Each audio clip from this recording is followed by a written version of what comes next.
Queridos, talvez essa seja uma das mensagens mais importantes da minha vida. Não por mim, não pela igreja especificamente, mas pelo momento que a gente está vivendo. E eu vou confessar algo para vocês aqui. Esse assunto é tão sério, é tão importante, que por algumas semanas eu relutei sobre pregar sobre esse tema, porque eu não me sentia digno de falar com propriedade sobre o assunto. E aí eu tomei um pouco de vergonha na cara e eu criei propriedade de poder falar um pouco sobre o assunto. Ou seja, eu fui pesquisar, eu fui estudar um pouco mais.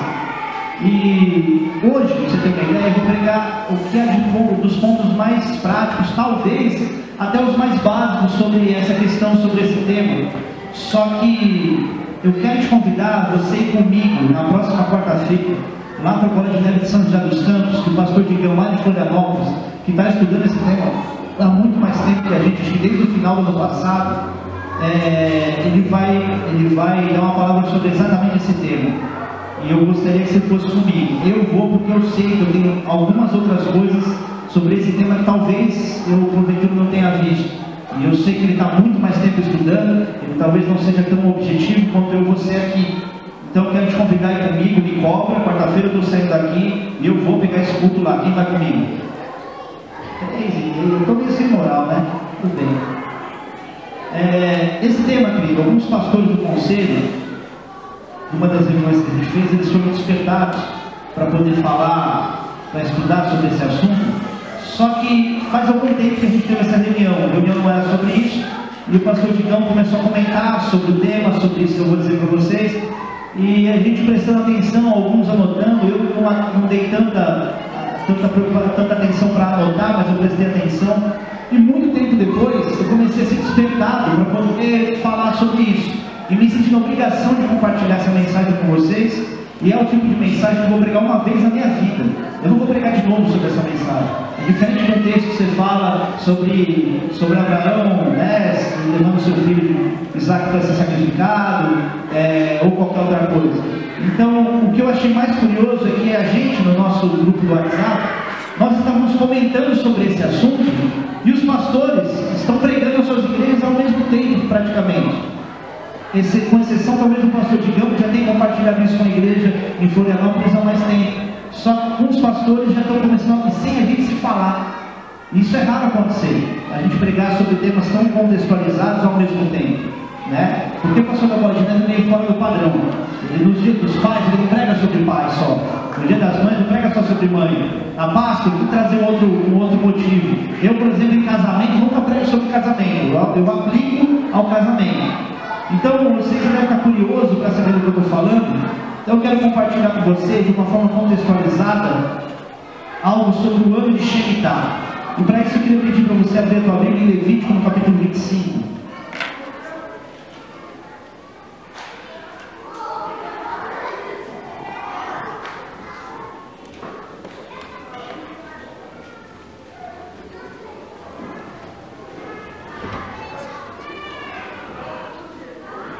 Diz assim a palavra de Deus, Gênesis e Levítico, está bem conhecido.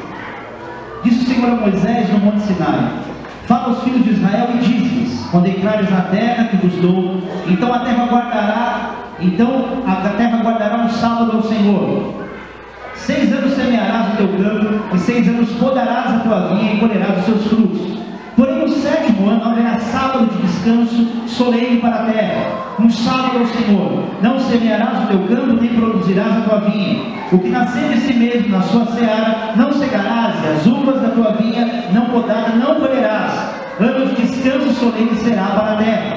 Mas os frutos da terra em descanso vos serão por alimento, a ti e ao teu servo e à tua serva, e ao teu jornaleiro e ao estrangeiro, e que peregrina contigo. E ao teu gado e aos animais que estão na tua terra, todo o seu produto será por mantimento. Contará 7 semanas de anos, 7 vezes 7 anos, de maneira que os dias das 7 semanas de anos te serão 49 anos. Então no mês 7º, aos 10 do mês, farás passar a trombeta vibrante. No dia da expiação fareis passar a trombeta por toda a vossa terra. Santificareis o ano 50º e proclamareis liberdade na terra a todos os seus moradores. Ano de jubileu vos será, e sua possessão e cada um a sua família. O ano 50º vos será jubileu, não semeareis, nem cegareis o que nele nascer de si mesmo, nem nele colhereis as uvas das vinhas não podadas, porque é jubileu. Santo será para vós outros o produto do campo, comereis. Neste ano do jubileu tornareis cada um a sua possessão. Quando vendereis alguma coisa ao teu próximo, ou comprares na mão do teu próximo, não oprimas ao teu irmão. Segundo o número de anos desde o jubileu, comprarás o teu próximo, e segundo o número dos anos das messes, ele venderá a ti. Até aí por enquanto. Querido, o que é esse ano de descanso? É aquilo que a Bíblia chama de Shemitah. Eu vou só ler mais um texto com vocês aqui antes, Deuteronômio capítulo 15, se você não quiser abrir, não precisa. Diz assim: ao fim de cada 7 anos farás remissão. Essa é uma das traduções da palavra Shemitah, remissão. Eu digo que é uma porque ela tem mais ou menos 4, eu vou compartilhar com vocês aqui.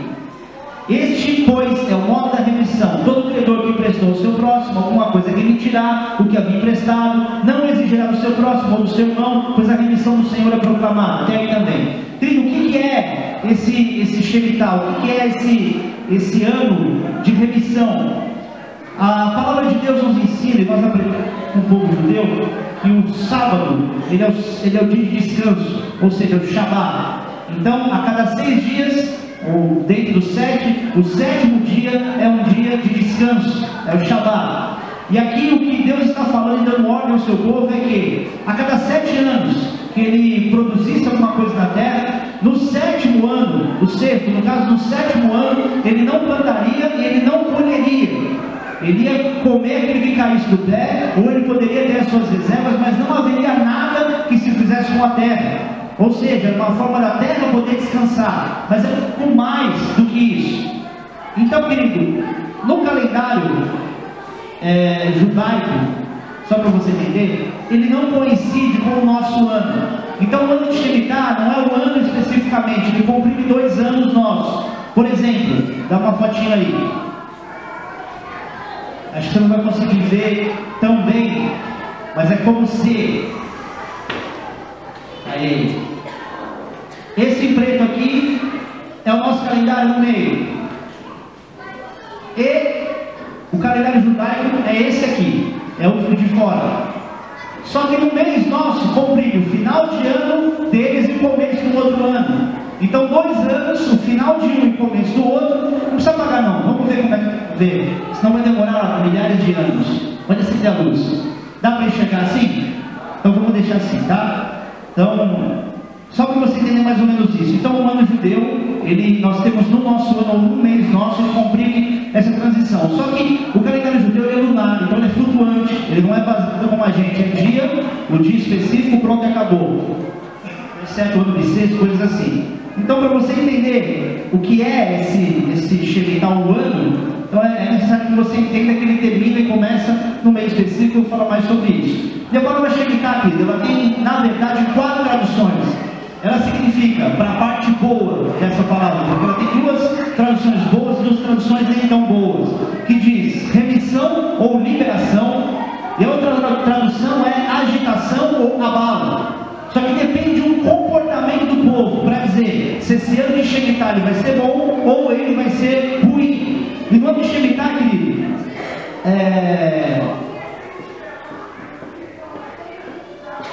quando Deus, na verdade, instituiu isso, ele estava mostrando uma forma do povo confiar nele e fazer com que no descanso de um ano eles tivessem condição de receber a provisão da parte de Deus, e Deus pudesse dizer: olha, a terra é minha, vocês podem ter as posses, podem fazer o que vocês quiserem, mas a terra é minha, eu sou o dono dela e eu dou provisão para vocês. Então é uma forma de Deus se voltar, as pessoas se voltarem para Deus e quebrar os vínculos que prendiam as pessoas com o mundo. Ou seja, ela imaginar que o negócio dela era um negócio próspero e ela viver focada naquilo, mais ou menos como acontece hoje.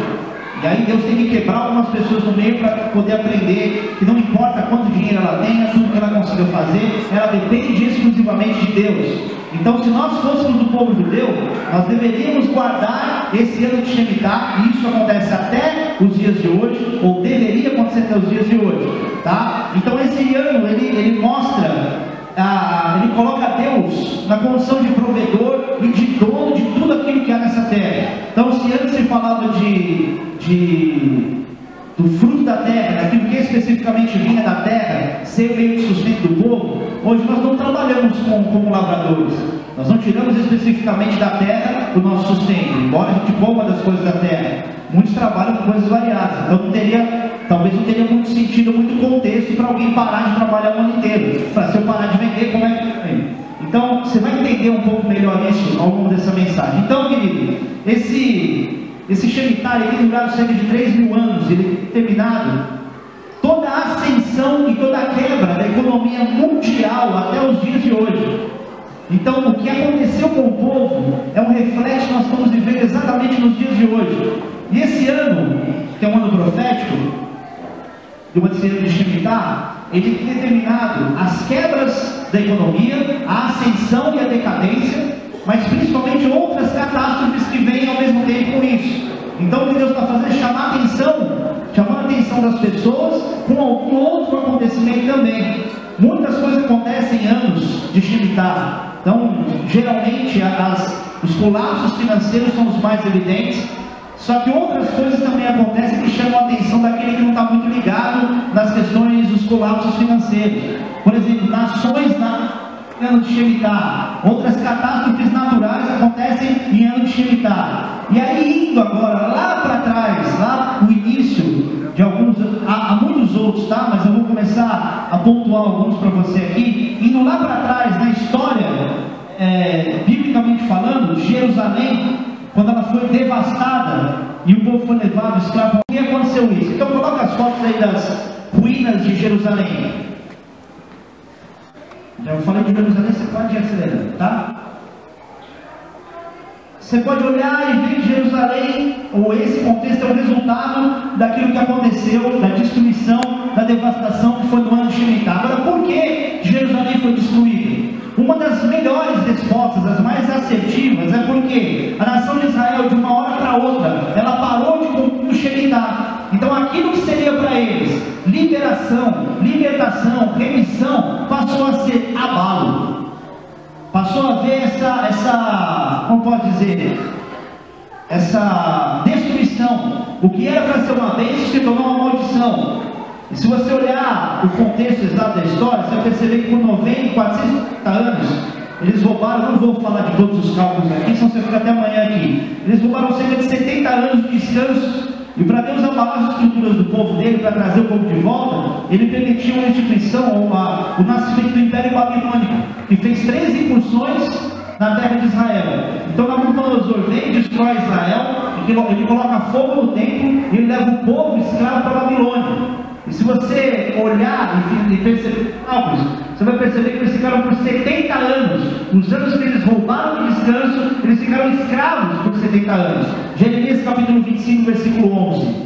Dá para achar rápido? Ou eu acho aqui? Não precisa. Olha, se eu tentar saber de novo assim, eu consigo. Capítulo 25, versículo 11, diz assim: Toda esta terra virá a ser um deserto e um espanto. Essas nações servirão ao rei da Babilônia 70 anos. Acontecerá, porém, que quando se cumprirem os 70 anos, castigarei a iniquidade do rei da Babilônia e dessa nação, diz o Senhor, como também a tua terra, como também da terra dos caldeus, farei deles ruínas perpétuas. Amém. Tem coisas que eu sou mais objetivo aqui. Então Jeremias estava pregando, querido, que na verdade por causa do pecado, eles estariam escravos por 70 anos. Só que olha que interessante isso. 2 Crônicas capítulo 36.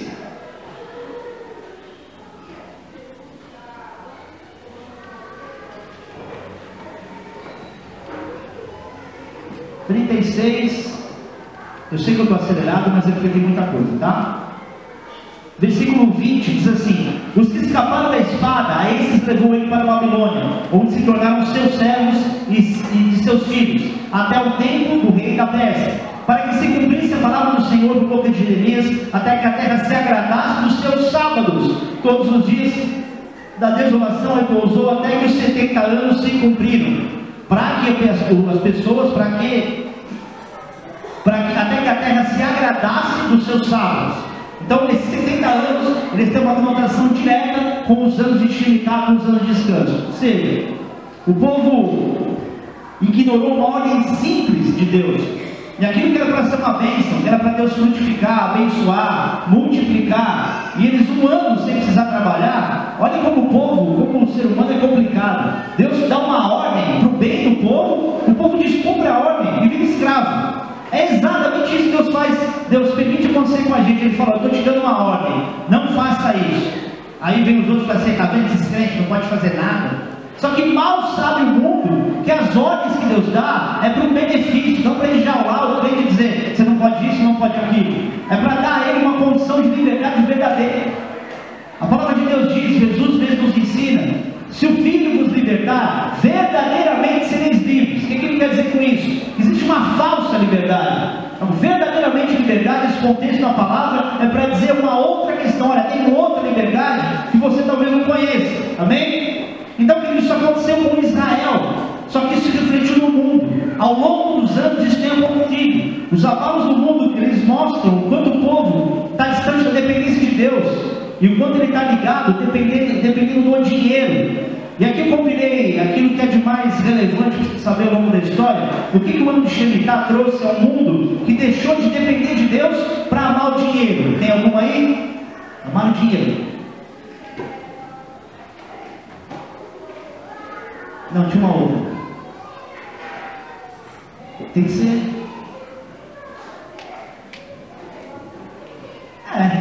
Tudo bem. Essa idolatria, esse desenho parece nada. Mas é exatamente assim que as pessoas têm se comportado nos dias de hoje. Se tem dinheiro, está tudo bem. Se não tem dinheiro, está péssimo. O dinheiro tem sido um Deus. Olha como isso é sério. Se você olhar lá em Mateus, no capítulo 6, versículo 24, você vai perceber que o único ponto onde Deus permite fazer uma comparação de ser Deus com ele é o dinheiro. Deus não colocou nenhum outro demôniozinho, não colocou nem Lúcifer, tipo, não dá nem pro cheiro.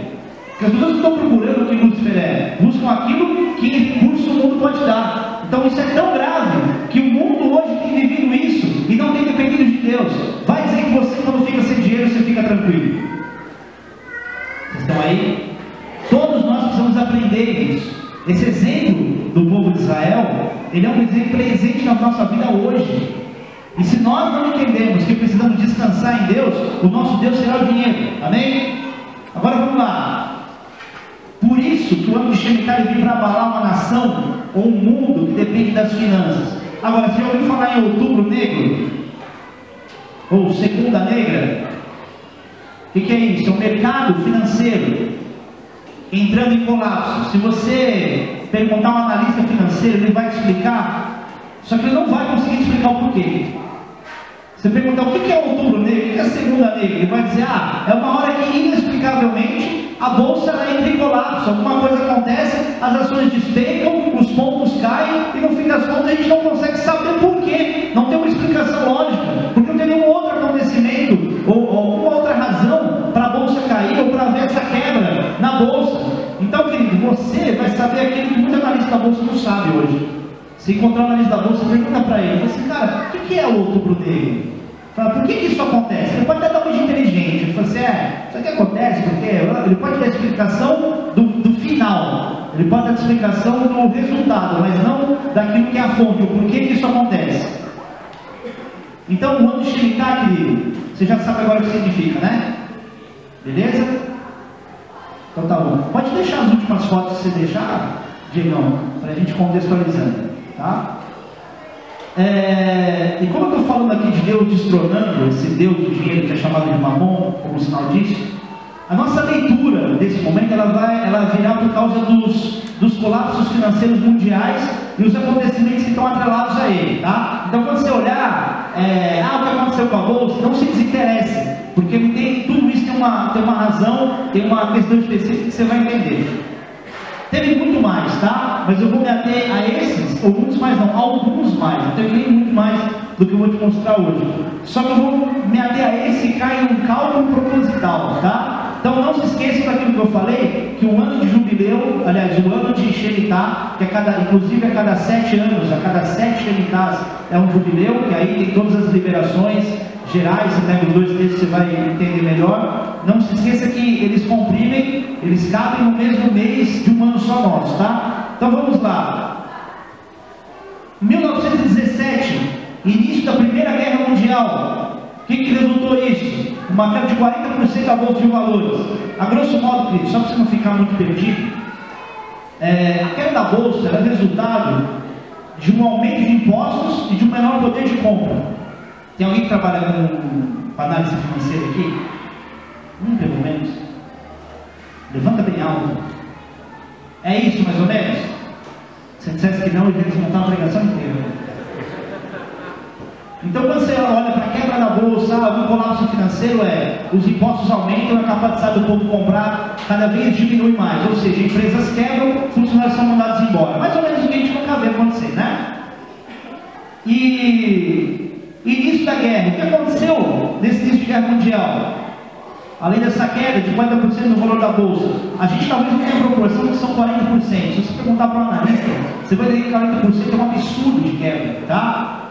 Nesse ano, querido, houve um colapso de 4 impérios: o alemão, o russo, o húngaro e o otomano. Eu não vou te explicar todos eles, tá? E a América, aquilo que a gente conhece como os Estados Unidos da América, apareceu como nova nação e nova potência mundial, tá? Então, se você olhar o início da Primeira Guerra, isso aí era o Capitão América, que eu não achei outra melhor do nascimento da América, que não tinha foto naquela época, tá? Nascimento da América, tá bom? Que ano foi isso? Queda de 4 impérios, aparecimento de uma nação, ano de Shemitah. Repita para você mesmo, ano de Shemitah. Ano de remissão. Era para ser pelo menos. Aí em 1930 e 31, que é o ano deles, o final do deles e o começo do o final do deles e o começo do deles também. 1931, a Grande Depressão, que é conhecida como downturn. É quando ela chega, quando o mercado ele atinge o ponto mais alto na bolsa e de uma hora para outra chega nesse downturn e ele começa a cair, ele despenca de uma vez. Ele desceu tanto que o mercado mundial ele só foi se recuperar lá por volta do ano de 54. Agora, o que aconteceu? Em virtude da crise econômica, tiveram guerras internas, inclusive na própria Europa. Agora me fala, quantas guerras internas você conhece da Europa? A maioria de nós nem sabe o que aconteceu. E era ano de Shemitah, ano de remissão. 1937 e 38, houve a grande recessão. Então o mundo achava que ele estava se recuperando da última queda. Só que o Wall Street entrou de novo no colapso ainda maior e o mercado financeiro perdeu 50% do seu valor. Para você entender mais ou menos o que é isso, o que é o mercado financeiro perder esse valor? É como se você comprasse um carro por 10 num dia. E eu não estou dizendo aqui daquilo que deprecia quando você compra o carro, cada agência. E do dia para a noite, ele passa a valer metade do preço. Ou que você tivesse o mesmo salário e as coisas aumentassem 50% a mais. E o que aconteceu em consequência disso? Cerca de 4 milhões de pessoas perderam seus empregos. E o que é o acontecimento mais enfático em relação a esse colapso financeiro? A Segunda Guerra Mundial. A aparição de Hitler, ele confiscou a Europa, ele tomou a Áustria, a Tchecoslováquia, e a guerra durou até 1945. Ou seja, começou no ano de Shemitah e terminou no ano de Shemitah. O início de toda essa o colapso, ela só começou em algum lugar e ela se refletiu para um outro lugar. O mercado financeiro envolve o mundo inteiro. A gente aqui não tem noção do que ele realmente significa. Agora, 1972 e 73 é chamada de as crises múltiplas. São crises econômicas que fizeram a bolsa perder mais de 40%. E isso foi em virtude daquilo que se chama de guerra do petróleo. Tem aí? Sai, Hitler. Tem uma manivelinha aí do lado, entendeu? Tá lento mesmo o computador? Precisa de mais deflash, né? Guerra do petróleo.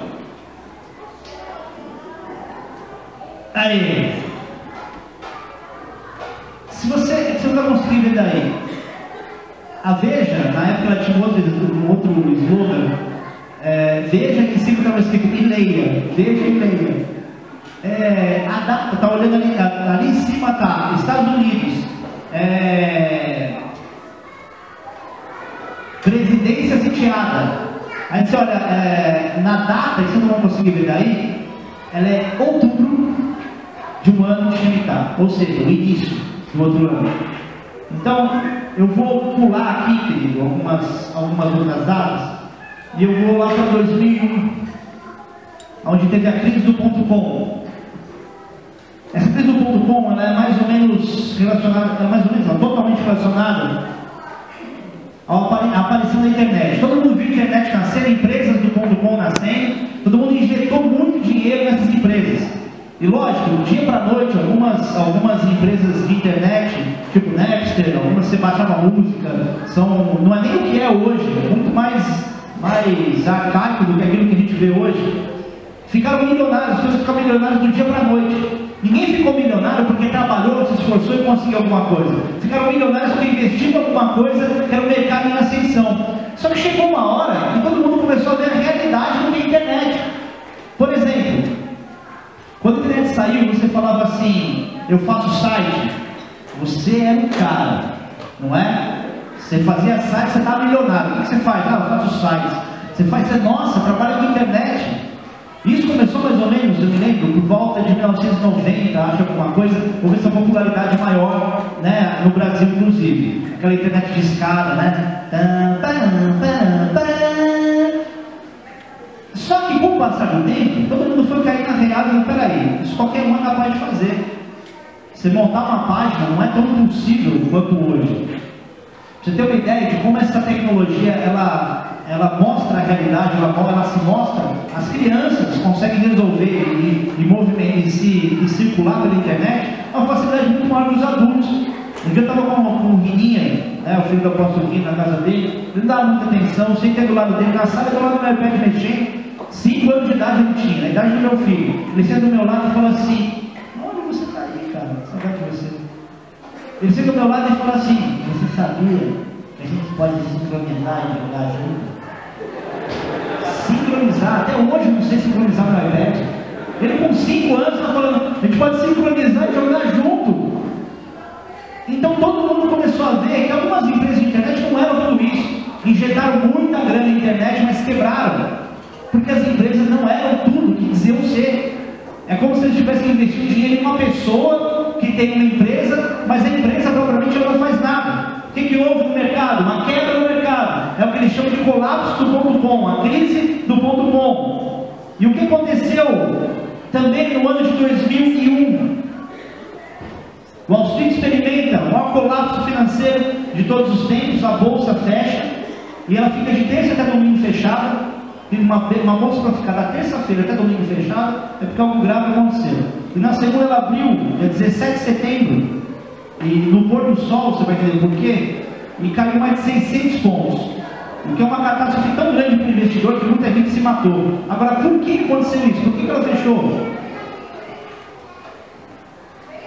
Tenta ver por essa forma. Para ela aparecer. Atentado de 11 de setembro. Querido, presta atenção no que eu vou dizer. Isso não era uma coisa só. O avião não caiu no Wall Street. Não houve colapso financeiro porque o ataque foi direto à bolsa. Você entendeu? Isso teoricamente, no máximo, estabilizaria tudo e ninguém mexe mais nada. Você concorda comigo? Não era para acontecer o que aconteceu. Não dessa forma. Você fala, pastor, mas eles pararam de trabalhar. Meu querido, mas você não entende que elas só não são a mesma coisa, mas estão atreladas, porque o próprio Deus fez isso acontecer. Deus trouxe um abalo, você vai entender melhor em relação à questão do porquê do 11 de setembro, porquê as dores, porquê tudo isso. Então houve esse abalo econômico que estava atrelado a algum acontecimento, uma catástrofe maior. E, querido, quando as torres caíram, era dia 29 de Elul. Elul é o último mês do ano de Shemitah. Dia 29, último dia do ano de Shemitah. O que Deus estava fazendo, ou geralmente as grandes catástrofes, elas têm justamente uma relação direta com o final do ano, com o início do ano. Não é algo que acontece ao decorrer do ano, é algo que se estabiliza, aquilo que chega no ápice, justamente no final desse ano. Depois disso, querido, a gente começa a associar um pouco melhor e entender. Falou, peraí, Deus estava dizendo que as dívidas todas seriam perdoadas. A gente está falando de um mercado, ele ao invés de perdoar a dívida, ele cresce em cima das dívidas. Então quando Deus criou esse abalo econômico e atrelou isso ao ano de Shemitah, era justamente para dizer, eu perdoo, vocês cobram. É para mostrar o contrário. Você vê como a nossa leitura de Deus, ela é uma leitura totalmente inversa, ela é justa. Vocês estão aí? O salário do pecado é quem escolhe pecar? Deus mandou você pecar? É a humanidade que escolhe o pecado. E o pecado é a única coisa que nos separa de Deus. E quando Deus é severo para dizer, eu não quero que você ande em pecado, eu quero você para mim. Ele não está dizendo, você se enfia na igreja, olha as regras daquela igreja, seja o cliente mais exemplar. Está dizendo, seja meu filho, porque o resto que ensino. Amém? 2008, Wall Street entra em colapso e passa a ser, ao invés do outro, o maior da história, porque ele abalou inclusive os Estados Unidos. Que os colapsos financeiros que aconteciam, eles abalavam muito outros países, mas muitas vezes os Estados Unidos ele não demonstrava esse abalo. Agora, vocês lembram dessa crise econômica? É final de 2007 para 2008, no caso deles, né? 2007 e 2008.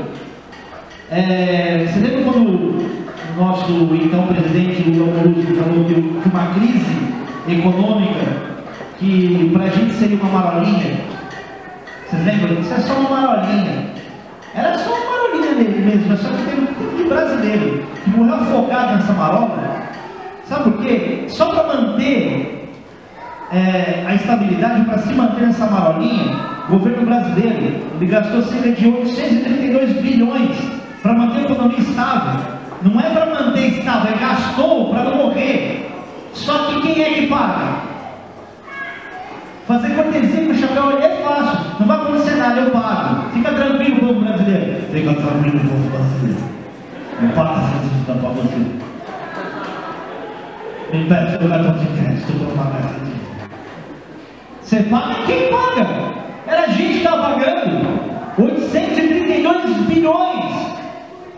Agora no mundo, para você ter uma ideia, o prejuízo foi de 25 trilhões. Sabe o que significa? É que só o Brasil pagou correspondente a 1 por 25. Quantos países tem no mundo? Tem só 25. Você entendeu? Olha o que aconteceu com a gente. Olha a proporção do que a gente pagou. E era só uma marolinha. Agora a gente fala um pouco sobre o World Trade Center. O que era o World Trade Center? World Trade Center. Teacher, I'm sorry, I improve my English. Era um símbolo de orgulho e força econômica dos Estados Unidos. Concorda? Agora olha os detalhes aqui. O computador está funcionando aí direitinho? 1945 foi o ano de planejamento da construção do World Trade Center. Ano de Shemitah. Queridos, todos esses acontecimentos que eu estou dizendo, eu só não estou pedindo para você ficar repetindo, todos eles foram em anos de Shemitah. As grandes catástrofes mundiais, os colapsos financeiros aconteceram exatamente em dias, em anos de Shemitah, até em datas específicas. Então, ano de 1945, o plano de construção do World Trade Center, ano de Shemitah. O que acontece? Uma bomba atômica cai em Hiroshima. Será que não é nada atrelado? Alguém aqui consegue encontrar uma catástrofe maior do que essa naquele ano? Ou dentro daqueles 7 anos? 7 anos antes ou 7 anos depois? Durante 7 anos antes ou durante 7 anos depois? Não. Depois um pouco adiante. 7 anos depois do planejamento e do início do planejamento para a construção da bomba atômica de Hiroshima, 1966, começam a construir o World Trade Center, ano de Shemitah. O que aconteceu junto com isso? Estados Unidos legalizam o aborto. Tem alguma coisa sobre aborto? Da mulher, aborto seguro para todas as mulheres. Isso é o que está acontecendo nos Estados Unidos. A gente está meio atrasado nesse aspecto, tá? Então fica imaginando que olha o que está acontecendo no Brasil. Isso é velho. O diabo é velho, ele vem com as mesmas artimanhas ao longo dos anos, até fazer o papel de ridículo as pessoas começam a fazer. Então, 7 anos depois de os Estados Unidos legalizar o aborto, o que acontece? Terminam de construir o World Trade Center, ano de Shemitah.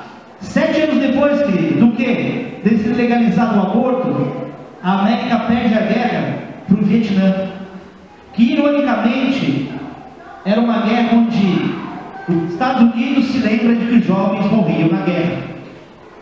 Se você olhar o exército dos Estados Unidos hoje, você tem um entendimento sobre a profissionalização dos soldados. Você entende isso?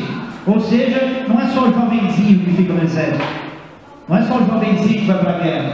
No Brasil não, é ano obrigatório. No ano que você faz 18 anos, você se alista, aos 19 anos você serve. Então você vê só a molecada. Provavelmente naquela época tinha muito mais a ver com os jovens do que o profissionalismo que tinha no exército hoje. Eu não estou dizendo isso com conhecimento de causa, tá? Isso é especulação, é reflexão minha. Mas pensa, os jovens foram os que mais morreram, justamente pela questão de legalizar o aborto. É um reflexo daquilo que o homem escolheu fazer no ano de Shemitah. Em 2001 veio um atentado, ainda pelo World Trade Center, uma nova torre. Ela também foi concebida e construída no ano de Shemitah. E o que eram as duas torres e a última torre? O que elas significavam? Símbolo de orgulho e de poder econômico. A mesma coisa. Agora olha essa foto. Olha essa foto do dólar. Vocês estão vendo isso aqui? Vocês já viram essa conspiração? Mostra outra foto. Vocês estão conseguindo encontrar alguma semelhança? Vocês estão percebendo que até a torre do lado de lá, a fumaça está na mesma altura praticamente da outra que a outra? E em cima a mesma coisa?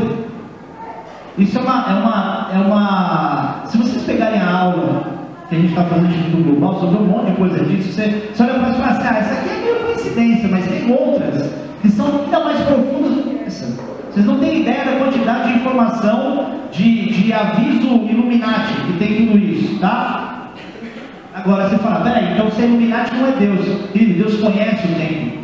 O que Deus, as coisas que acontecem na Terra acontecem de duas formas, ou com Deus mandando ou com Deus deixando. E isso é que a gente precisa entender, tá bem? Agora olha essa comparação. Lá em 2 Crônicas, no capítulo 6, versículo 14, Salomão, depois de construir o templo, ele faz uma oração de consagração. Deixa eu abrir aqui, não precisa abrir, não sei o que você quer, tá?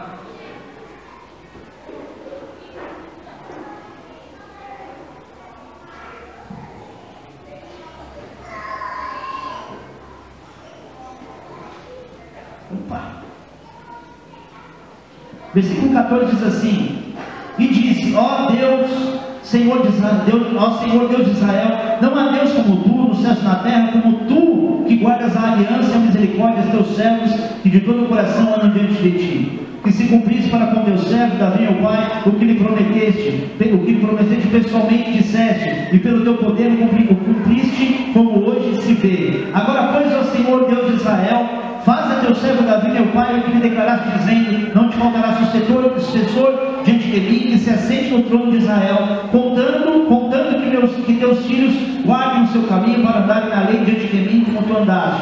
Agora também, ó Senhor Deus de Israel, cumpre essa palavra que disseste teu servo Davi. Eu só resumo aqui.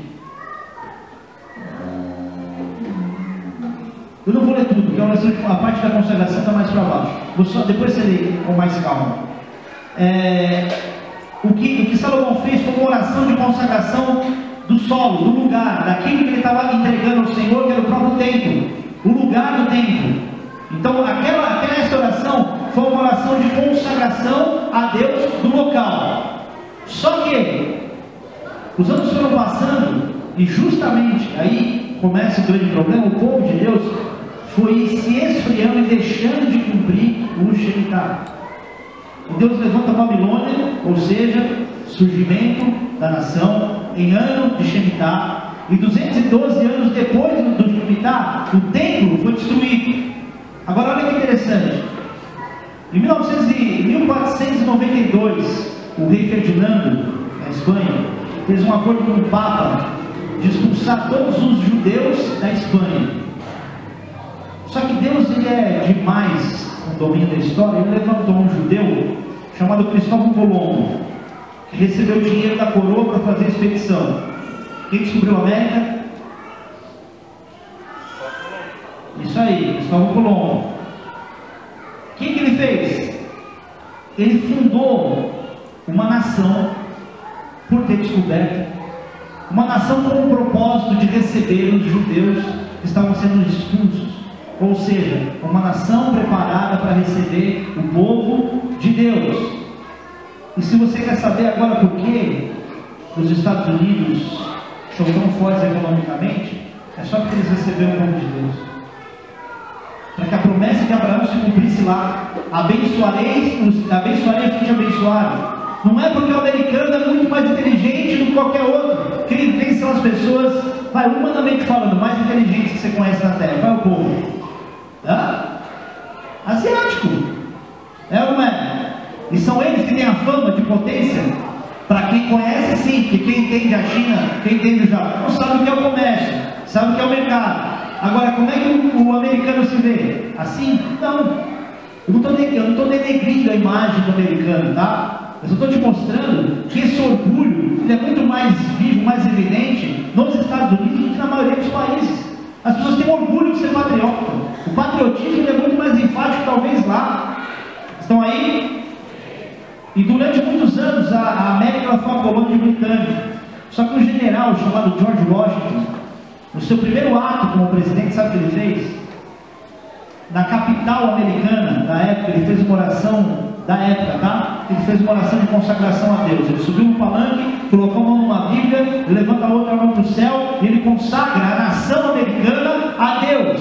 E ele faz uma profecia que se a América se desviar dos caminhos do Senhor, ela vai deixar de ser uma bênção e vai cair diante dos inimigos. Mas se ela andar na palavra de Deus, os inimigos vão cair diante dela. Que na época, essa era a capital, era Nova York. Sabe onde foi feita essa oração?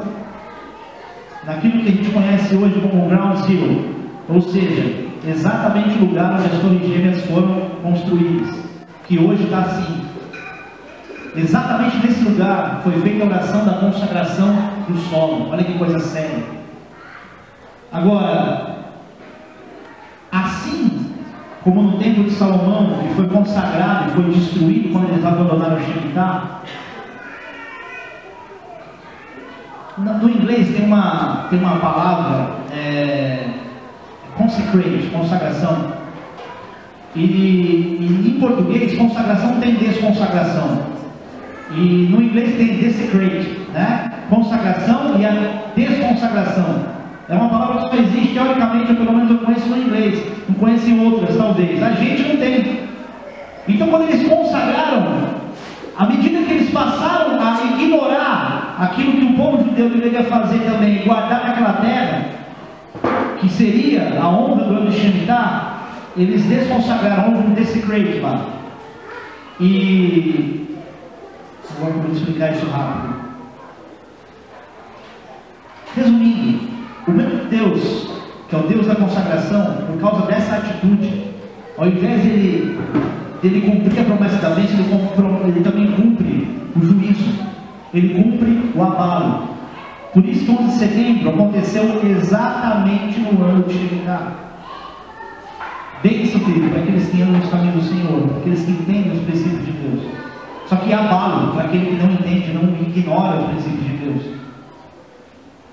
Agora, o que a gente faz? A gente não consagra o que a gente tem a Deus, tem que se consagrar e não valorizar. Não, porque se você não consagrar é pior, já não é de Deus mesmo. Você está dizendo, Deus, não tem nem intenção de ser seu. Então consagre o que você puder, mas honre aquilo que você está fazendo. E principalmente, não deixe o orgulho subir no teu coração.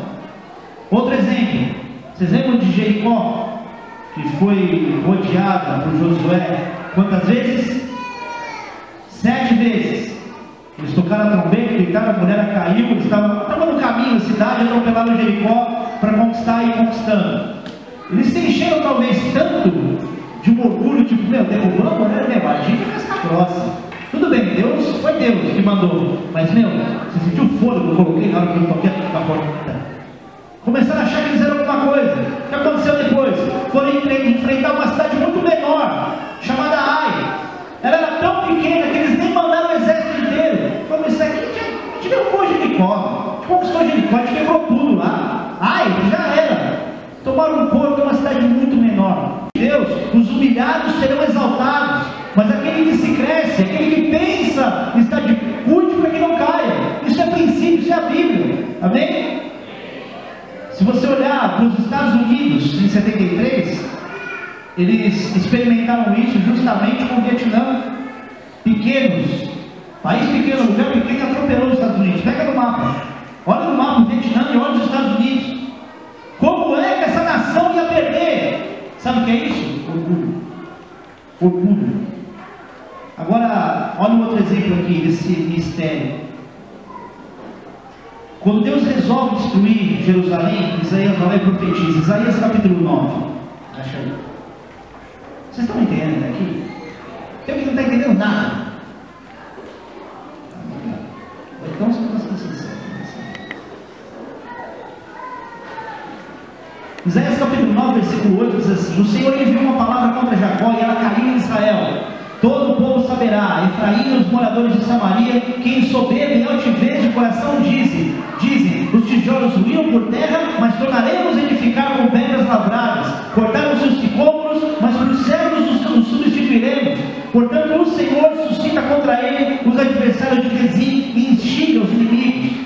Do Oriente vêm os sírios, do Ocidente os filisteus, e devoraram a Israel a boca escancarada. Com tudo isso, não se aparta a sua ira, e a mão dele continua ainda estendida. O que Deus está dizendo aqui através do profeta? Que a nação de Israel era uma nação soberba. Tem alguma coisa de soberba, você acha, em Israel? Hoje, talvez não tanto quanto a gente veja nos Estados Unidos em relação ao orgulho. E o que esse profeta estava dizendo? Ele estava mostrando que, olha, vocês são orgulhosos, por isso Deus está permitindo que isso aconteça. E em contrapartida, o povo estava dizendo: o quê? Foi destruído isso? Agora ele vai levantar outro. O quê? Foi destruída essa árvore, o sicônio? Nós vamos colocar cedro aqui, que é mais difícil de destruir. Agora, olha que interessante. Torre, no hebraico, significa construção forte. E na junção de palavras, significa altivez. Altivez não é só lugar alto. Altivez é aquilo que se fala de pessoas. Amém? E isso é justamente o que Deus resolve derrubar em 11 de setembro. Por quê? Depois de 11 de setembro, se você reparar, o comportamento do povo americano, eu não estou dizendo exclusivamente eles por causa dos americanos, estou dizendo porque são hoje potências econômicas e potências de força mundial. Tá? Tem uma questão espiritual que eu te falei uma partezinha dela, ela é muito mais profunda que isso. Quando caíram umas torres, uma nação como os Estados Unidos, que é uma nação predominantemente cristã, que foi consagrada a Deus, e que eles têm uma data de comemoração chamada Thanksgiving, que foi uma sobrevivência a um dia de frio que matou muita gente. Os que sobreviveram fizeram o Thanksgiving, que é uma data tão importante quanto qualquer outra se comemora nos Estados Unidos. E ela é tão importante que essa ação de graças, ela é transferida para outras nações, e muita gente comemora o que eles comemoram lá, mas nem sabe. Vocês estão aí? Você fala: pastor, eu acho que é outra coisa que comemora aqui. Querido, tem muita nação que comemora o que eles comemoram lá. Por quê? Porque isso é o resultado daquilo que aconteceu de preservação do povo judeu. Agora, continuando aqui, o que eles fizeram depois de 11 de setembro? Pensaram que Deus tinha alguma coisa a ver com isso? Não. Eles não associaram nada como nação consagrada a Deus. Eles não associaram absolutamente nada com aquilo que eles faziam com a própria cultura. Você acha que Halloween é um negócio normal? Deixa eu te falar uma parada. Eu vou falar tipo de uma loucura. Halloween é sério, é mais sério do que você imagina. Sabe o que significa? Não é aquilo que vai acontecer na hora com as nossas crianças. É uma cultura que vai sendo mudada para que ela comece a aceitar as coisas com facilidade. É a bruxinha que é bonitinha, é tudo que é bonitinho. É o diabo que tem um rostinho bonitinho, que é igual o Gasparzinho, só que ele é vermelho com chifre. E a criança cresce com essa cultura de que isso não é tão ruim assim. E criança começa a aprender bruxaria. Ele tem uma loja de bruxaria aqui. O caminho de casa tem uma. Eu olho do lado, está no vassoura, um pentagrama com um monte de coisa. Eu não acredito, cara. Para quê? Para que as pessoas comecem a aceitar isso na sua cultura. Agora me fala, o que mudou em relação à cultura dos Estados Unidos? Tiraram o Halloween das escolas? Não. Colocaram oração de novo nas escolas? Não. Que era o que havia antes. Leitura de Bíblia, oração, princípio de Deus sendo aplicado justamente nas escolas. O que acontece na escola hoje lá? Assassinato, molecada pega arma e mexe bala em todo mundo. Aqui no Brasil, os casos são muito pontuais do que acontece comparado ao que acontece E olha que em termos de estrutura financeira, você está falando de periferia aqui no Brasil, não lá nos Estados Unidos. Agora, o que eles fizeram no lugar de tudo isso? Construíram uma torre ainda maior, exatamente no lugar onde caíram as outras. Agora, vocês lembram do texto de Isaías? Leia esse texto depois, pensando nos Estados Unidos da Torre Gêmeas. Vocês vão ter a mesma ideia. Falou, reagir igual. Deus destruiu, e eles disseram, vamos lá reconstruir. E Deus está dizendo aqui no versículo 12: do Oriente vem os filhos, do Ocidente os filisteus, e devora Israel a boca escancarada. Com tudo isso, não se aparta a sua ira, e a mão dele continua estendida. O que acontece? Deus continua provando. Não estou satisfeito com isso que você está fazendo. Agora, sabe o que é curioso? Que lá nos Estados Unidos, exatamente no World Trade Center, tinham-se cômodos plantados. E com a queda das torres, evidentemente, foram destruídos. Agora, sabe o que os americanos plantaram no lugar, curiosamente? Olha lá, por gentileza.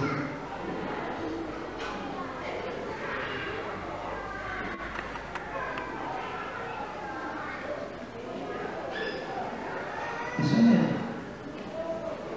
Plantaram cedros. Que tanta árvore você plantar, tanta coisa que você plantar. Se tinha sicômoro e se plantaram cedros, você está entendendo a associação que se faz? Isso não é mera coincidência. E quando é que aconteceu tudo isso? Ano de Shemitah. O lugar foi terminado. Ele foi planejado e construído no mesmo ano. Foi terminado em ano de Shemitah. Agora, vocês lembram que o povo de Israel construiu um bezerro de ouro dourado?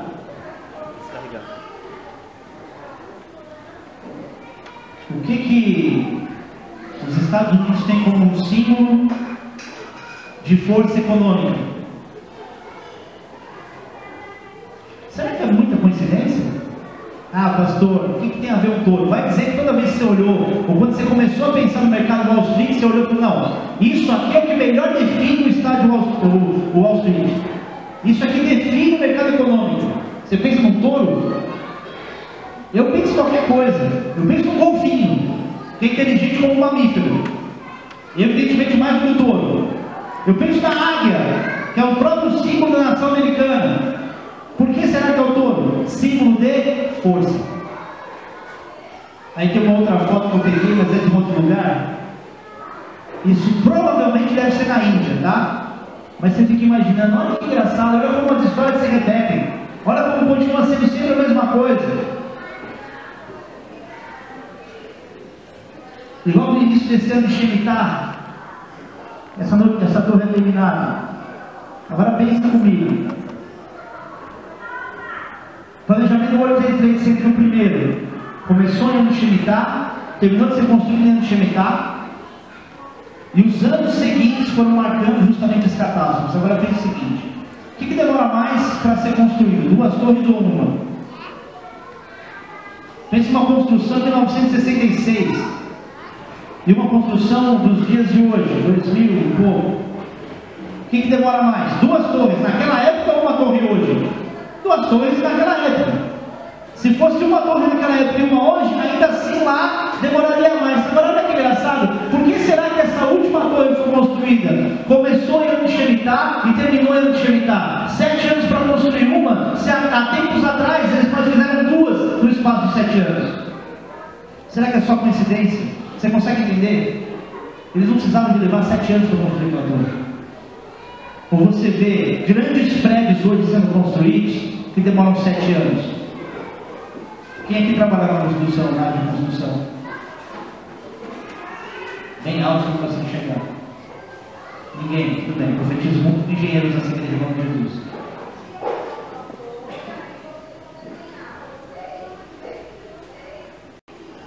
Querido, o ano de Shemitah é um ano de chance da escolha de Deus para a nossa vida. O ano de Shemitah, para quem principalmente chegou em algum lugar, ele é um perigo. Ele é perigoso porque é muito difícil a pessoa reconhecer que ela chegou em algum lugar e atribuir isso a Deus e continuar humilde.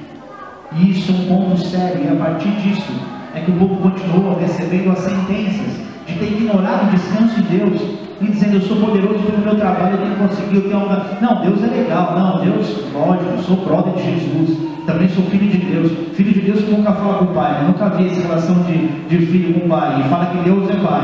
Agora, o ano de Shemitah, ele termina em 13 de setembro, e no nosso caso hoje é o ano de Shemitah jubileu. Agora, por que nós, estando agora no ano de Shemitah, por que isso é tão importante para a gente? Eu vi uma foto engraçada na internet que eu resolvi colocar. Não dá para você ver aí, mas isso aí é o calendário de Volta para o Futuro. Lembra do filme? 21 de outubro de 2015. Sabe o que é isso? Mês de transição do Shemitah. Pode acender, por gentileza. Tanta data, vai colocar logo o ano de Shemitah?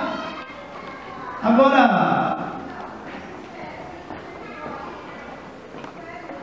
se Deus está apontando uma limpeza financeira, se apesar de todos esses avisos terem sido ensinados ao povo de Israel, Deus tem feito chegar esses sinais ao povo de Deus hoje na terra, isso se entende a muito. Então, no último dia de Elul, dia 29, todas as dívidas deveriam ser perdoadas, e aquilo que foi perdido passa a ser restituído, porque principalmente esse ano, onde nós estamos, ele é o ano de Shemitah de jubileu, ou seja, é um dia para ser estabelecido apenas bênçãos, só que é para quem guarda, é o Berachá, que são as bênçãos no hebraico. Só que quando uma nação vai contra os princípios de Deus, esse ano vai ser especificamente de juízo para muita gente.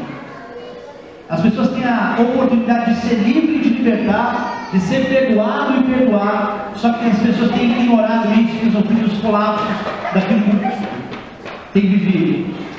Quem tenta fazer cumprir que o Shemitah pegou dívida de descanso, dívida dos outros, e plano de descanso de Deus, entra no Shemitah porque isso é a honra do princípio.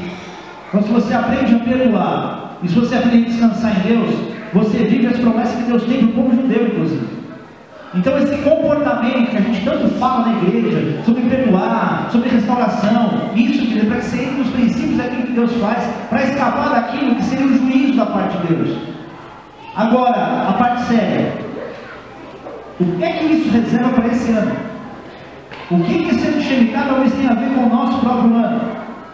Abre tua Bíblia lá em Marcos, no capítulo 13.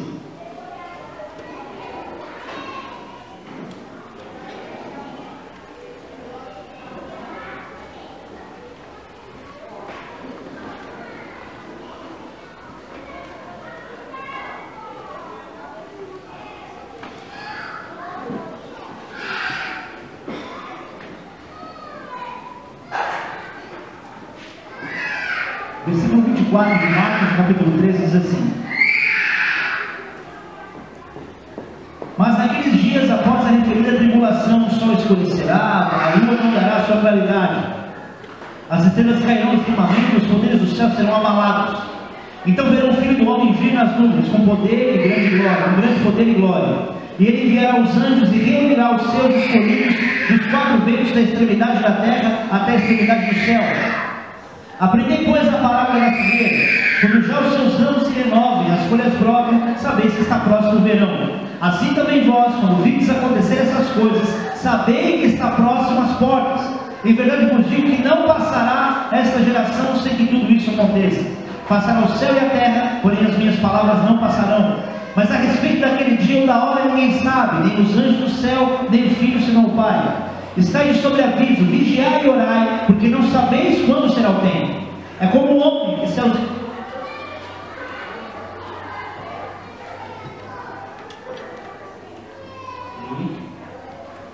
É como um homem que, ausentando-se do país, deixa sua casa, dá autoridade ao seu servo.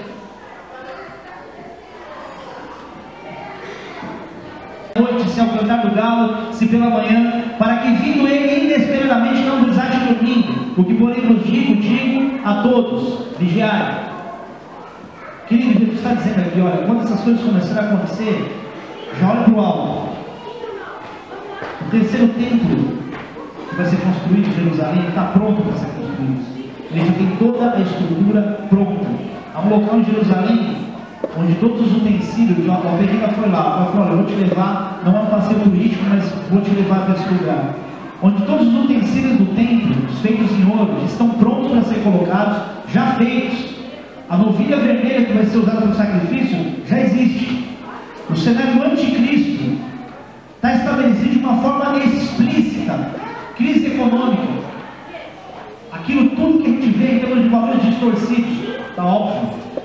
Está óbvio, não tem mais nada tão óbvio. E os sinais do céu, a tétrade, manda lá. Ou seja, as 4 luzes de sangue, elas estão pontuando cada ano de Shemitah. Não vai dar para você ver aí, depois você procura na internet. Feriados judaicos e eclipses. Os anos todos que caem essas luzes de sangue são em datas comemorativas dos anos de Shemitah. Você consegue entender os detalhes, a riqueza de detalhe que tem isso? Agora, os sinais do céu estão dizendo, não é que o fim está próximo, é que a tribulação está prestes a começar. A tribulação que a gente ouve pela palavra de Deus, ela está tão próxima. Esse momento pode ser o último chamado da humanidade. Querido, eu nunca preguei sobre isso com esse contexto, não com a quantidade de informações práticas, visíveis, evidentes assim. Para os estudiosos judeus, o arrebatamento acontece agora entre 2015 e 2016, porque para eles se encaixa com o início do período da tribulação. O que eles estão dizendo é que, se encerrando esse ano, ou Jesus volta antes do final do ano, e tem pastor dizendo que ele vai voltar exatamente dia 13 de setembro, agora, relaxa, tá? Porque relaxa não, vigia. Relaxa, tá tudo bem, eu acabou de novo. Eu estou dizendo para você o seguinte: a palavra de Deus diz que nem o filho sabe, Jesus não foi avisado. Há nele uma onisciência, mas para esse contexto, a palavra nos tira essa possibilidade de dizer, não, Jesus está querendo dar uma dica. Não, a dica são sinais dos céus, são um tempo, mas é um tempo estendido. Querido, eu te garanto, que mês que vem, se você estiver na rotina que você está, você já esqueceu dessa palavra. Sabe por quê? Quando foi colocado outro Papa, o último, que é o cara gente boa, está todo mundo no ecumenismo agora, todo mundo amigo de todo mundo, sem entender o que o ecumenismo realmente representa. E se você olhar para Apocalipse 17 e fizer uma leitura disso com a igreja, entra no YouTube, procura depois Apocalipse 17, aquilo que são as revelações escatológicas para isso. Nós estamos vivendo uma apostasia e a gente não sabe. Nesse exato momento, dentro da igreja, estamos vivendo uma grande apostasia e a gente não dá conta, não se dá conta disso. Então, para os estudiosos, querido, esse é o tempo do início da tribulação. E o reinado do anticristo começa justamente nesses 7 anos. 7 anos, abertura de ciclo. Vocês viveram isso aqui em 7 anos. O que a gente tem daqui para frente como arrebatamento? Tem fotinha de arrebatamento aí? Só para dar uma ideia, quem é que não sabe de arrebatamento? Todo mundo sabe agora. Ah, uma lei sincera. Vou passar o dedo na tela. Jesus vem, não estou dizendo que ele vem desse tamanho, as pessoas desaparecem, mas sobem para o céu, vai sobrar sua roupa, ou vai acontecer como Jesus, vai corromper tudo. Então é o encontro da igreja, a volta de Jesus, exatamente não a volta, mas é o encontro da igreja com o próprio Jesus no céu. Ou seja, se o arrebatamento acontecesse agora, aí se crê, se ele acontecesse agora, o que aconteceria? Pessoas que estão do teu lado vão desaparecer e você ficaria, nem nada. Fala bem não. Todo mundo aqui surdo. Se tiver meia boca na família com Deus, sabe agora preciso uma barra na minha costa que eu te levo. A pessoa que está com você pode desaparecer de uma hora para outra. Ela desaparece, ela vai encontrar com Deus do céu, é instantâneo. E vão ter aqueles que vão ficar, que não sejam vocês. Porque se você ficar no reinado do anticristo aqui, numa perseguição contra o povo de Deus, que vai ser tribulação, você não tem ideia do que pode acontecer. São cristãos sendo mortos, missionários por pregar o Evangelho. Tem mais aí? Eu só peguei as mais leves, tá? Um cara crucificado, cristão crucificado no Oriente Médio também. Igrejas sendo queimadas. Queridos, lá em Bangalore, na Índia, 160 quilômetros da igreja que a gente tem implantada lá, igrejas estão sendo incendiadas assim todo mundo dentro. O que eles estão dizendo aqui? Para de assassinar, volta lá, de assassinar os cristãos inocentes. Passeada por causa dos assassinatos que estão acontecendo. Vocês lembram desse episódio? 21 cristãos degolados.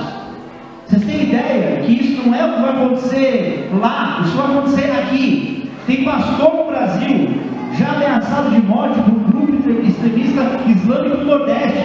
Tem pastor que já morreu durante o culto. Acho que acabou, né? É que eu não quis pegar as outras porque não é. Um dia a gente vem aqui e passa uma imagem, um vídeo chocante, vocês vão saber que chorando. Isso está próximo. Isso sinaliza a volta de Jesus. Isso não é o que vai acontecer depois, já começou. Isso só sinaliza a tribulação. Queridos, se isso só sinaliza, você imagina o que vem da tribulação. Se isso é só um pequeno gesto que vem, você não tem ideia do que vai acontecer. 2 Tessalonicenses capítulo 2.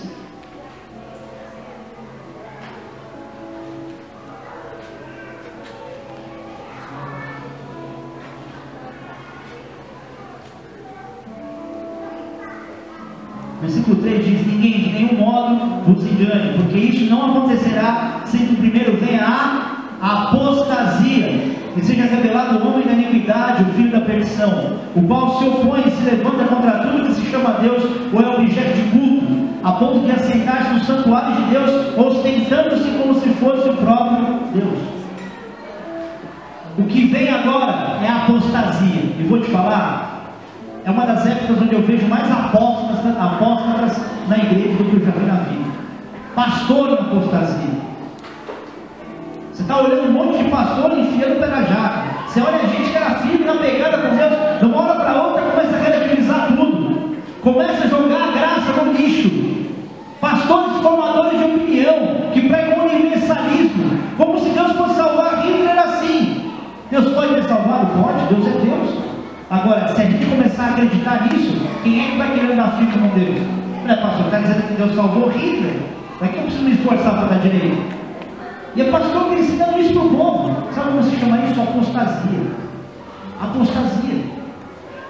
Está todo mundo brincando de trocar ideia da igreja, brincando de ser crente, achando que Deus não está olhando para esse desprezo do que a pessoa tem vivido em relação às coisas de Deus, até dentro da igreja. Deixa eu te falar uma coisa séria.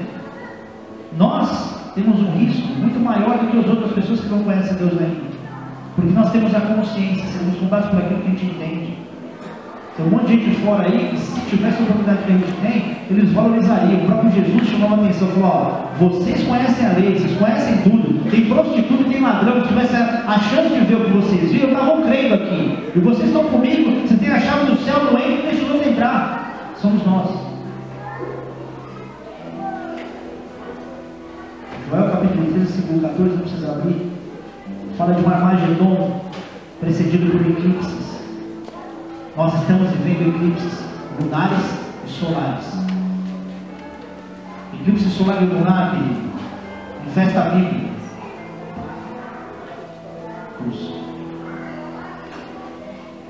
E essas luas de sangue, essas tétrades, ou tetrades, elas só aconteceram 6 vezes nos últimos 2000 anos. Será que essa 7ª tetrade também não significa nada? Porque tem 1000 coisas que podem desencadear algo grave aqui. Tem muita coisa que poderia fazer o mundo entrar em colapso. Guerras iminentes, tem uma atrás da outra. Os tratados que têm sido feitos, os que têm sido quebrados, isso muda a economia mundial. Faz cerca de 4.000 anos que Satanás tem destruído Israel. E tudo bem que ele não consegue porque é o povo de Deus, mas a guerra está mostrando isso. Agora, se Jesus volta agora, nesse tempo de Shemitah, o final dele, o início da grande tribulação, logo no começo do ano, do outro ano, ou seja, em outubro, aí você olha para esse calendário de Volta para o Futuro e você fica até meio cabreiro. Se Jesus volta agora ou não, eu não sei, mas a minha parte eu acabei de fazer. Você está avisado. Não dá para ninguém aqui dizer, se acontecer um arrebatamento, que ninguém te avisou. Se Jesus voltar agora, no final, na transição de virada desse ano do Shemitah, do calendário judeu, e você ficar nesse arrebatamento, e tiver que passar pela tribulação, só queria que você soubesse, você foi avisado hoje. Marca essa data no teu coração, querido. Dia 26 de julho. Você foi avisado hoje sobre aquilo que em sinais Deus está mostrando há algum tempo. E que agora são mais evidentes do que você pode imaginar. E estão mais próximos de você do que você imagina. Você está pronto para começar a ser perseguido por um clamor público. Sabe por quê? Porque tudo que tem sido colocado em debate nos congressos, nas câmaras de deputados, elas vêm simplesmente para apresentar uma situação absurdamente ridícula, e o fato de estarem debatendo sobre isso já faz com que outras pessoas comecem a relativizar e achar isso normal. Basta que comece a debater, só para você pensar, peraí, estão debatendo isso, então faz algum sentido. Daqui a pouco as perseguições vão ser mais evidentes justamente nisso. O cenário do anticristo está pronto. De uma hora para outra, o mundo pode entrar no colapso, porque se você olhar os colapsos financeiros, eles não vão sinalizando ao longo dos anos. Tanto que essa expressão downturn é justamente para mostrar, chega num dia, e do dia para a noite ele quebra. Em uma semana ele quebra. A história da economia de uma nação ou do mundo pode entrar em colapso em um dia. Você pode sentir um reflexo em outros, mas o colapso é imediato. E aí sabe como o anticristo vem? Resolvendo o problema de economia. Quando você olha a Grécia, vivendo o que ela está vivendo, você fala, peraí, isso não está tão distante. A gente está falando de um país que não cresceu no mundo que nem a gente. A gente está falando de países que entram em crise econômica, como os Estados Unidos, que eles têm a potência econômica nas mãos. Se você falar no mercado financeiro, você está falando de Europa e Estados Unidos, mas a potência é Estados Unidos, o orgulho também está. O que Deus está vendo talvez querer te dizer hoje é o seguinte: cuidado com o seu orgulho, ele pode te levar para o inferno. A sensação de que você não precisa de ninguém te chamando a atenção, de que você não precisa de nenhuma exortação, você já sabe como é que você se relaciona com Deus, tudo bem, eu entendo. O crente, de um modo geral, ele chega a ser indelicado, ele chega a ser inconsequente, ele não sabe se relacionar e nem explicar, meu irmão, você está quebrando a cara aí. Só que não tem como a gente ficar esperando uma exortação do jeito que a gente gosta, porque senão não chama exortação, é só um toque. E aí entra a gente, precisando pregar, precisando falar, precisando alertar, tentando encontrar um ponto de equilíbrio, onde não falte respeito na comunicação, mas onde mostre para a pessoa a seriedade do que está acontecendo, e dizendo, leva a tua vida a sério, meu trabalho é cuidar da sua vida, mas a decisão é sua. Quando falam, cuida da sua vida, meu trabalho é cuidar da sua. E Deus está te avisando hoje, nós estamos no final desse ano de Shemitah. Algo vai acontecer. Algo vai acontecer. Eu pedi para gravar essa mensagem, porque algum reflexo a partir disso nós vamos sentir. Jesus volta agora ou não, eu não sei. Eu não acho que ele volta em setembro. Eu acho até mais fácil acreditar que ele volta em outubro, que é o início do ano seguinte de Shemitah, que teoricamente para os estudiosos judeus e rabinos que estão convocando pessoas, os judeus, ao redor do mundo para voltar para Jerusalém, eles é que estão dizendo isso, que eles estão esperando o primeiro Messias. Nós esperamos a volta de Jesus, que ele é o nosso Messias. Que isso não é distante, isso não está distante. A gente está falando disso com um intervalo de 1 mês e meio. Se você tivesse sido avisado que em 1 mês e meio tua vida pode mudar, ou que ela pode desaparecer em 1 mês e meio, será que você está com muito tempo para viver? Será que você está com muito tempo para resolver as coisas que você precisa resolver? Você tem 1 mês e meio, já pensou nisso? Não estou dizendo que você tem 1 mês e meio, tá? Hipoteticamente falando, você teria. Agora me fala, o que você daria em troca da sua alma? Vou pedir sua alma. O que você vai dar em troca dela? O que você vai falar? Está perto. Evangelize os seus amigos. Presta atenção, você que entrou aqui pela primeira vez, ou você que está vindo aqui, mas não gosta de crente, não gosta de igreja, mas se sentiu à vontade aqui, está aí. Nós crentes admitimos mentimos, nós somos falhos, a gente é humano, a gente é um bando de louco. Principalmente porque no mundo vivemos tanta coisa absurda. Que a hora que a gente encontrou Jesus, falou assim, não quero largar mais, eu quero viver aquela loucura que eu vivia. Só que, por que o crente é chato? Preciso gravar um vídeo sobre isso. Por que o crente é insuportável? Porque ele quer dizer de uma forma desesperada, por favor, você vai morrer, vai para o inferno. Entende que Jesus veio para te dar vida abundante na terra e vida eterna no céu. Jesus não veio para você entrar numa religião, agora eu sou crente. Minha vida é tão feliz, é tanta alegria. Não, eu vou te dar dinamismo, para você viver de verdade. Mas nós não sabemos como fazer isso da maneira mais certa.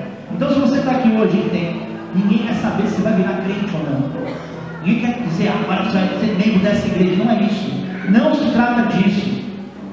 Eu não abandonei a minha vida, os meus sonhos, aquilo que eu mais gostava de fazer, que eu mais planejei, para viver sonhos de Deus que são muito melhores que os meus, porque tinha alguma coisa melhor, humana, que me interessasse. Eu falo, eu vou perder tempo com isso. Se meu sonho daqui a pouco passa, ele não é nada. Meus amigos estão indo para o inferno, tem um atrás do outro morrendo. Olha quantos amigos você perdeu nos últimos anos.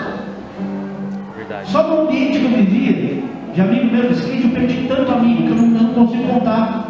Não é gente que eu conheci, era amigo, gente próxima, gente que viajava comigo, que dormia na minha casa. Vocês não têm ideia da velocidade que as coisas estão acontecendo. Quando você fala que você está demorando para fazer alguma coisa na tua vida, entenda, você está ganhando tempo e não sabe. Feche os teus olhos por um instante.